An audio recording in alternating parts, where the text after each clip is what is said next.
Assalamualaikum warahmatullahi wabarakatuh. Perkenalkan, nama saya Elsa Ilaya Firdaus, NPM 20110000302 dari kelas G.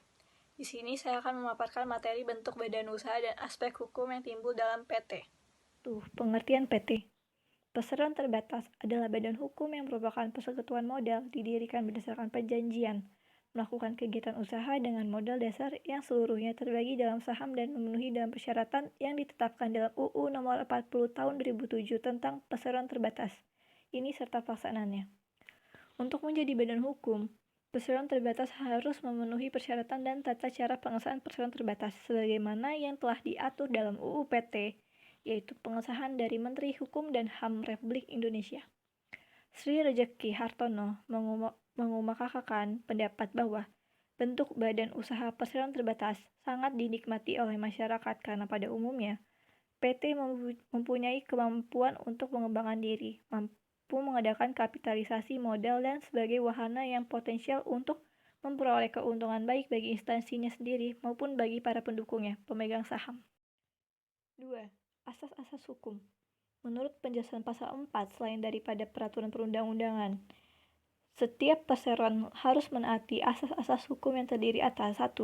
Asas itikat baik, sebagaimana yang ditentukan dalam pasal 1338 ayat 3 KUH Perdata, yang menyebutkan bahwa semua perjanjian harus dilakukan dengan itikat baik. Itikat baik di waktu membuat suatu perjanjian berarti kejujuran. 2. Asas kepantasan. 3.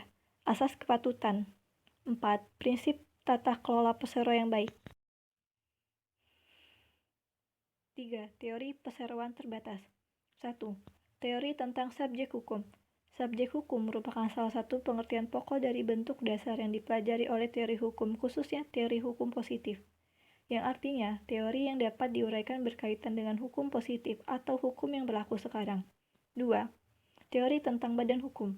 Badan hukum merupakan istilah terjemahan dari bahasa asing, di mana antara lain berasal dari bahasa Belanda yaitu rechtsperson, serta terjemahan dari bahasa Latin yaitu person moralis, dan bahasa Inggris yaitu legal person. Istilah badan hukum ini tidak dijabarkan secara lengkap di dalam peraturan umum ataupun KUH Perdata. 4. Dasar hukum perseroan terbatas. Dasar hukum pembentukan PT masing-masing sebagai berikut. A. PT tertutup berdasarkan UU Nomor 40 Tahun 2007 tentang perseroan terbatas. B.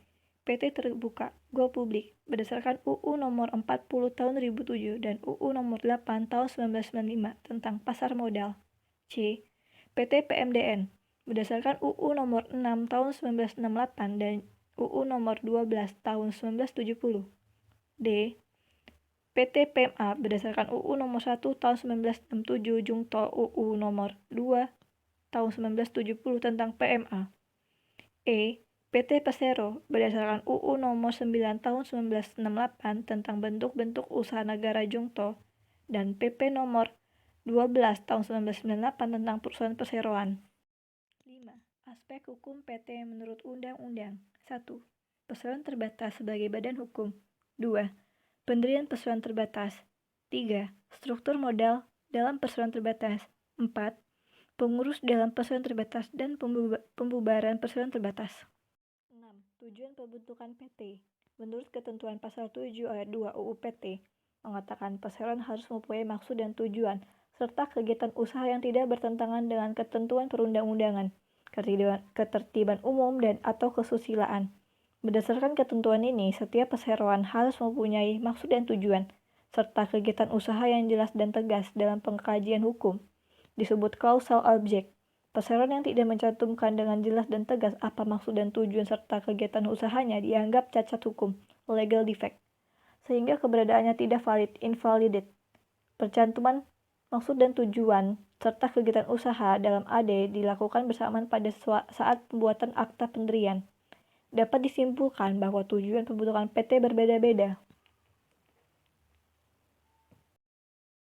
Sekian yang dapat saya sampaikan. Apabila ada salah kata mohon dimaafkan. Wabillahi taufiq wal hidayah. Wassalamualaikum warahmatullahi wabarakatuh.